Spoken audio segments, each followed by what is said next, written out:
just introduce you to some strategies for engaging students through public art that relates to their communities, to connect them in some way. When we think of, like, say, monuments and memorials, people usually think of dead white men. All right, so I'm going to show and demonstrate with you one example of a memorial in New York City. Perhaps you've heard of it. It's called the Triangle Factory Fire Memorial, right? Okay, which is a labor memorial, and it honors working class girls, let's say Southern Italian immigrant girls and girls also immigrants from the Jewish community who died in a fire that could have easily been prevented. But we're going to begin with a question. Yeah, does everyone have the handout? No? Okay, so if you don't, I can just... Yeah, I can go. Anyone would like another handout? Would you like anyone? Okay. All right. So everyone has a handout, and so what we want you to think about are these questions. Think about monuments that are in your neighborhood. What are the feelings that they kind of evoke? What are, where are they located? Why do you think they were chosen? And so forth. Now, the reason that we have this fantastic book here is because this is my book. It came out in January, and these are some of the questions that I asked as I actually traveled throughout the South, throughout the U.S. I also went to Europe, asking myself about monuments in public space and why these things are there. So we'll give you a couple minutes to kind of think about it, 2 minutes exactly to think about it. You can work with yourself, but it'll be nice to work with a partner if you can, to kind of think about what are some of these places in your neighborhoods, what do they evoke, why do you think they were chosen, and so forth. All right, so the timer goes off. We'll ask you to kind of share if you don't mind. Don't be afraid to touch your neighbor, say hi. We're all here together. Hi. Okay, yeah, so think of a monument that you often see in your neighborhood or borough. And by monument, I think we're defining it as a physical structure that honors or commemorates not only a person, but also could be a place, an event, an experience. Yeah, so where is it located? Write it down, because I'm going to collect this. Why do you think this site was chosen? Who or what is being honored or commemorated? What aspect of its design or composition do you find memorable? And how does it make you feel?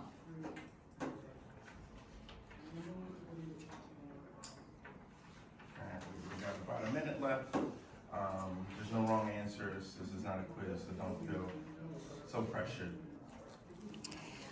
What if I grew up near the one that's in Astro Place?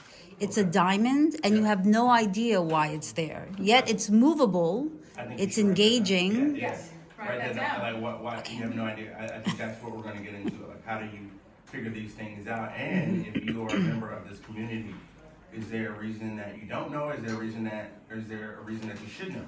And we should be asking these questions, like, why are these things there if they're not for the community, if the community is unaware?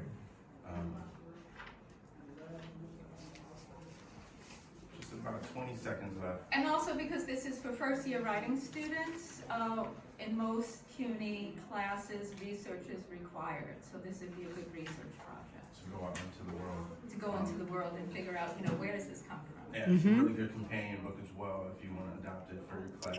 Absolutely. It's a memoir. It's the first memoir I've read. It's also it takes you on a tour of monuments. Throughout the U.S., the South, all these public places. So we're just about out of time. Obviously, we would have more time in a physical classroom. But I wonder if any of you want to kind of share some of the monuments that are in your neighborhoods, in your boroughs. What do they make you feel?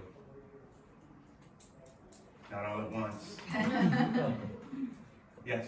So I live in Brooklyn, and the first thing that comes to mind is a Grand Army Plaza for some reason. Like, Yes. I can't really. I'm just thinking. That was my answer. So anyway, yeah. Do you know why and it's there? I don't even know. Like I have no Okay, idea. It we can sounds talk about grand that. and army. army, Yeah. then, you know, I have no idea. We have no, it looks good, right? Okay. I also didn't know, so I looked it up and saw it's about soldiers and Civil War generals and JFK. I Yes. knew none of that. JFK? How does JFK get in there? Okay.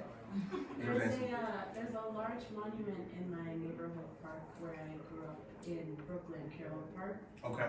And I learned as an adult that it was for World War I fallen soldiers, but as a child, it was a great thing to jump on. Okay, good, thank you. Anyone else? Yes?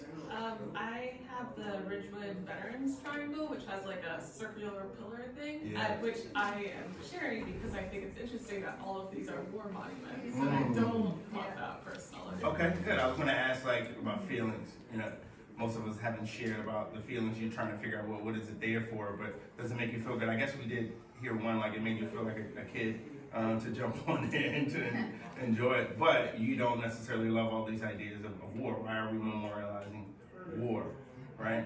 And so that brings us to our next slide. This idea of, well, what is a monument, right? And I think we should think more expansively. Most times we think of a monument, I think the most recognizable one is Mount Rushmore, right? This place with these presidents who have graced this monument or this mountain in South Dakota rather unceremoniously, right?